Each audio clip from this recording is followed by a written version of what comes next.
कि पिछले कुछ दिन पहले वहाँ के एक विधायक खानपुर उमेश के द्वारा ढंढोरा रंग महल में जाकर वहाँ के हमारे लोकप्रिय नेता प्रणव सिंह चैंपियन जी को ललकारा और फेसबुक सोशल मीडिया के माध्यम से बहुत तरह के गलत कमेंट उसने वहाँ पर किए और उसी के विरोध में जब कुंवर प्रणव सिंह चैंपियन के द्वारा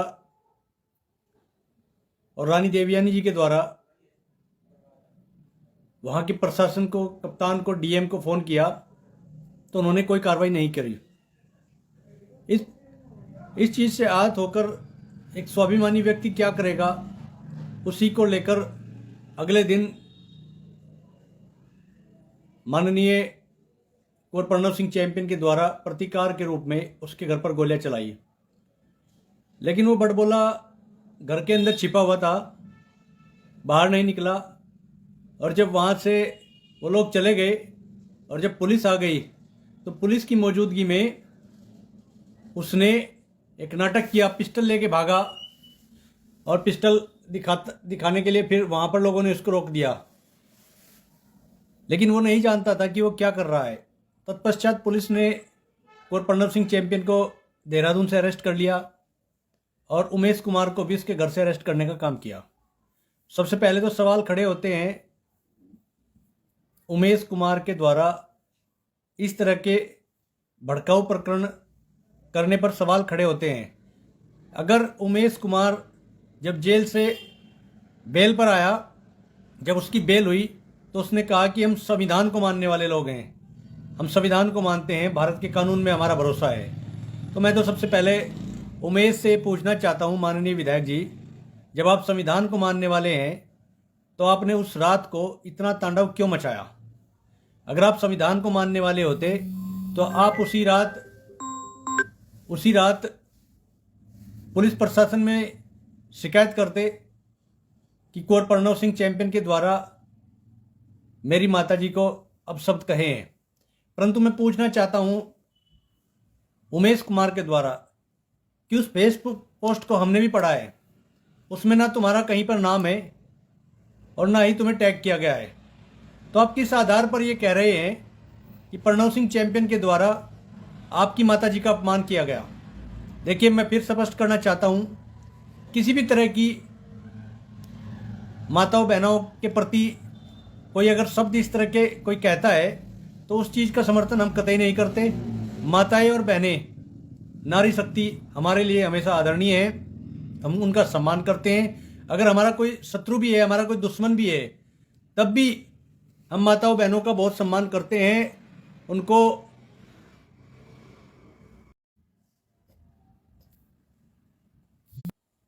माताओं बहनों का हम बहुत सम्मान करते हैं उसके बावजूद। परंतु आप संविधान का सम्मान करने वाले लोग हो, आप संविधान को मानते हो, तो उस कंडीशन में आपने सर्वप्रथम प्रणव सिंह चैंपियन के खिलाफ थाने में रिपोर्ट करानी चाहिए थी। लेकिन तुम पिस्टल लेकर अपने 4, 5, 10, 20 गुर्गों को लेकर पहले रुड़की आवास पर और उसके बाद तुम ढंढोरा रंग महल पर पहुंच गए। इससे साबित होता है कि तुम संविधान को मानने वाले नहीं हो। और जब तुमने उनको ललकारा तो उसका प्रतिकार करने का अधिकार उनको था। उन्होंने रात को प्रशासन से ये अपील करी कि भाई इसके खिलाफ कोई कार्रवाई करें। लेकिन वहाँ के जो कप्तान हैं, फिर मैं वही बात कहूँगा, वहाँ के पुलिस कप्तान बिल्कुल नकारा है, निकम्मे हैं। उन्होंने 10 बजे से लेकर रात को अगले दिन 3 बजे तक भी कोई कार्रवाई अमल में नहीं लाए। और उस बात से रुष्ट होकर चैंपियन साहब ने इसके घर पर धावा बोल दिया। बाकी सब कुछ आप लोगों ने देखा उस समय कि किस तरह से क्या प्रकरण हुआ। उसके बाद में ये बड़बोला विधायक कहता है कि अगर 10 मिनट के अंदर प्रणव सिंह को गिरफ्तार नहीं किया तो इसके रंग महल में आग लगा दूंगा। ये बड़बोला विधायक कहता है। प्रणव सिंह चैंपियन को अरेस्ट कर लिया, लेकिन ये बात पूरे समाज को नागवार गुजरी और समाज ने तय कर लिया कि प्रणव सिंह की गैर मौजूदगी में हम इस बड़बोले को जवाब देंगे। और उसी के संबंध में सभी लोग लामबंद होने शुरू हो गए। हम भी लंढोरा में पहुंचे, हमने महल को खुलवाया। आप सब लोगों ने देखा किस तरह से वहाँ पर घटित हुआ।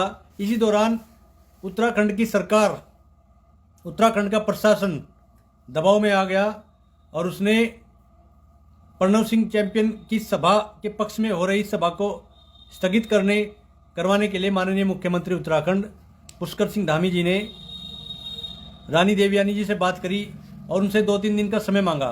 उन्होंने कहा कि राष्ट्रमंडल खेल चल रहे हैं, इसलिए प्रधानमंत्री इसमें आए हुए हैं, ये पूरे प्रदेश की रेपुटेशन का सवाल है, आप अभी इस सभा को स्थगित कर दें और हमें थोड़ा समय दें। उसी परिप्रेक्ष्य में रानी देवयानी जी ने पूरे समाज से अपील करी कि 29 तारीख में होने वाली इस पंचायत को स्थगित कर दिया गया है और अगली डेट आप लोगों को बताई जाएगी। कुछ लोग रानी देवयानी जी के इस फैसले को गलत बता रहे हैं, लेकिन इस संबंध में मेरा ये कहना है कि वो अकेली महिला किस तरह के मानसिक तनाव से गुजरी होगी, इसका अंदाज़ा वही लगा सकती है। इसलिए उनके बारे में इस तरह की कोई बात सोचना भी गलत है। रही बात समाज की, जब रंग महल के संबंध में इस बड़बोले ने इस तरह की बात करी तो उसको जवाब देने का अधिकार समाज के युवाओं को था। जैसे कि मैंने पहले भी कहा है कि रंग महल लंढोरा रियासत केवल प्रणव सिंह चैंपियन की नहीं है, वो सहारनपुर के, उत्तराखंड के सभी लोगों की है। और अगर आप उस रियासत का इतिहास उठाकर देखेंगे तो आपको मालूम पड़ेगा कि उस रियासत ने इस देश के लिए, इस क्षेत्र के लिए बहुत काम किए हैं। जब टिहरी रियासत पर गोरखाओं ने हमला कर दिया तो उस समय टिहरी के जो राजा थे उन्होंने लंढोरा रियासत से मदद मांगी। मदद के बदले सहारनपुर लक्सर उत्तराखंड क्षेत्र के 12,000 सैनिकों ने वहाँ पर जाकर खुड़बुड़ा के अंदर, जो देहरादून जहाँ पर रेलवे स्टेशन है, वहाँ पर लड़ाई लड़ने का काम किया। लेकिन कुछ कमियों से हम वो युद्ध हार गए थे। लेकिन मुझे गर्व है कि अपने उन बहादुर 12,000 सैनिकों ने, जिन्होंने अपनी शहादत वहाँ पर दी, लंढोरा रियासत के लोगों ने, गुजरों ने और अन्य जो भी लंढोरा रियासत के सैनिक थे, उन सब लोगों ने जाकर टिहरी के लिए कुर्बानी देने का काम किया। मुझे इस बात पर गर्व है। और उत्तराखंड के जो पहाड़ क्षेत्र से आने वाले लोग हैं उनको इस बात को समझना पड़ेगा कि उनको गलत दिशा में एक परसेप्शन तैयार करने का काम इस उमेश विधायक के द्वारा लगातार किया जा रहा था। ये उमेश विधायक कुंवर प्रणव सिंह चैंपियन को उत्तराखंड का खलनायक बनाने की कोशिश कर रहा था, जो नाकाम साबित हुई। प्रणव सिंह चैंपियन खलनायक नहीं, नायक हैं। ठीक है, उन्होंने अब कुछ शब्दों का इस्तेमाल गलत किया, उसके लिए हम सब लोग इस बात को मानते हैं, उनका समर्थन नहीं करते हैं। परंतु मैं पूछना चाहता हूं इसको उमेश कुमार से, जो अपने आप को आज घड़ियाली आंसू बहा रहा है, ये डर गया। मैं इससे कहना चाहता हूं कि उमेश कुमार, आप मुझे एक बात बताओ, तुमने हरीश रावत जैसे उत्तराखंड के नायक की छवि खराब करने के लिए उसका स्टिंग ऑपरेशन करा, तुमने मुख्यमंत्री त्रिवेंद्र सिंह रावत का स्टिंग ऑपरेशन किया, तुमने एनडी तिवारी की छवि खराब करने का काम किया। एनडी तिवारी वो शख्स थे जो उत्तर प्रदेश और उत्तराखंड दोनों स्टेट के मुख्यमंत्री रहे हैं। तुमने हरीश रावत जैसे बड़े नेता का अपमान किया, तुमने त्रिवेंद्र सिंह रावत जैसे बड़े नेता का अपमान किया। क्या वो उत्तराखंड के नायक नहीं थे? तुम कैसे हीरो हो उत्तराखंड के? तुम तो उत्तराखंड के खलनायक हो और तुम कुंवर प्रणव सिंह चैंपियन के ऊपर आक्षेप लगा रहे हो। तुम्हारे जैसे लोगों ने कानपुर विधानसभा को 10 साल पीछे धकेलने का काम कर दिया है तुमने। और जो तुम इस बात को कहते हो, आंसू बहाकर तुम इस बात को कहने का प्रयास कर रहे हो कि मैंने गुजरों के लिए, मैंने कश्यपों के लिए, दलितों के लिए, मुसलमानों के लिए, चौहानों के लिए इतने काम किए, मैं उनके घर जाता था, दलितों के घर रोटी खाता था, जिनके घर में चूल्हा नहीं था उनके घर पे रोटी खाता था, तो वो तुम्हारा एक पॉलिटिकल स्टंट है। वो केवल और केवल तुम्हारा पॉलिटिकल स्टंट है। पिछले 3 वर्षों में खानपुर विधानसभा के लिए तुम कोई खास काम नहीं कर पाए।